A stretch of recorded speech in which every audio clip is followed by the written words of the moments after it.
welcome to the first week of the counting of the Omer. The Omer counting period is 7 weeks between Passover and Shavuot. We count each day, we count each week, and it takes us from a holiday about the journey of liberation and freedom, the receiving of wisdom and insight and revelation when we receive the Torah on Shavuot. And part of the idea traditionally in this time is that we're preparing to receive. And so we spiritually prepare during these weeks that lead us up. There's a mystical tradition that asks us to center each one of the sefirot, which means the emanations of the divine, of God, each week leading up to the arrival at Shavuot. So this year at Nefesh, we are going to be making an offering during the counting of the Omer to help us prepare. And in our Nefesh way, we are going to be centering the Midot, the deepest values of the Jewish tradition. And in this first 3 weeks of the counting of the Omer, it aligns pretty well with the mystical tradition. Because this first week is Chesed, the second week is Gevura, and then the third week is when they come together. Chesed and Gevura come together into Tiferet or Rachamim. So Chesed is loving kindness, and Gevura is strength and power and boundaries, and in my view, action. And then the coming together is compassion, Rachamim.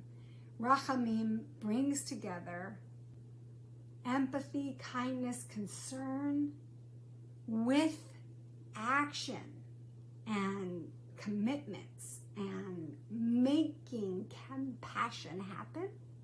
And together, the two together are compassion. You need both in Rachamim.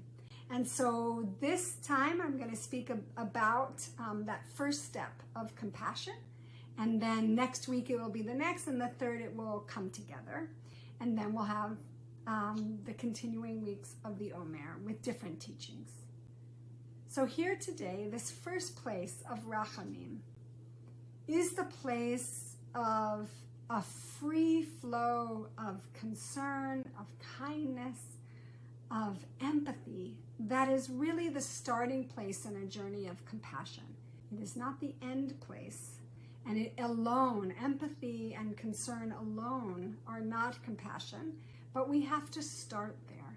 So this week I want you to invite into your week a practice of empathy and concern that will lead to action, that will then bring us together into Rachamim. Compassion begins with awareness, moves to care and concern, and then moves us into action. There is motion in compassion.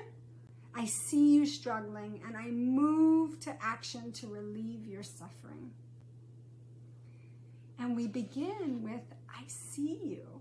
I see your suffering. I see what you're going through. I also see your joy. I see all of you. And that is a profound spiritual practice of empathy. So I want to invite into your week this week a mindful attention to empathy. Empathy sounds real easy, but friends, it is a lifelong spiritual practice, because empathy is a spiritual state that is without an agenda and without judgment. In empathy, I am right present with you as you are right now, even if it's not how I want you to be. I can be present with myself right here where I am, even when it's not where I want it to be.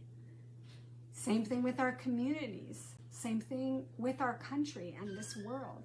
It's a practice of coming to presence and being right with it where it is.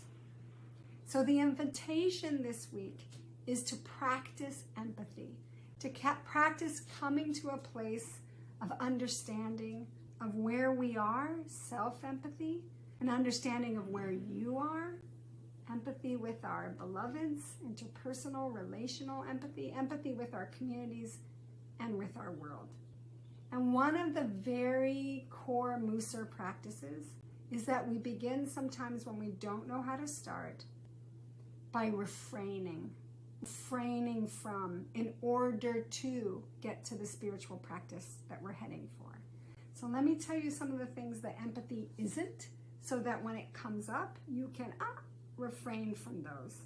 Empathy isn't trying to fix something, to advise, to interrogate. So if you imagine having a conversation with somebody in which you're wanting to just hear them, and you begin to fix or advise or interrogate or explain or correct or minimize or shut down or educate them or evaluate them or take blame, all of those things are likely coming from a good place, but it leaves the other person not feeling like you really have heard them. In the words of Daniel Siegel, we're trying to help people feel felt. That place of real landing, which is a sacred place that I call Hamakom, the place. And I'll end with you today on this, that when Yaakov went on his journey after making a big mistakes of heart with his brother, he came to a place to spend the night for the night and had an incredible dream, Jacob's ladder, right, of the angels going up and down.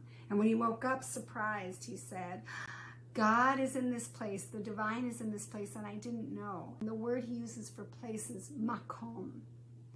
So in entering into a place of empathy, we make more room for ourselves, for others. We make a sacred space, a makom. I encourage you this week to slow down, to pause, to listen empathetically to yourself, to others, to the community, to the world, so that we can then move to the next space of compassion.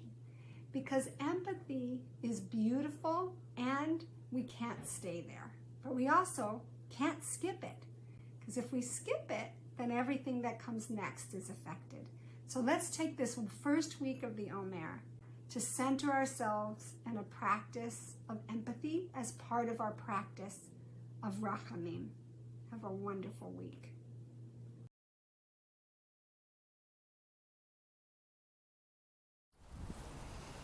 So I'm here with my friend Maggie, and we're going to chant. Hopefully you'll chant with us.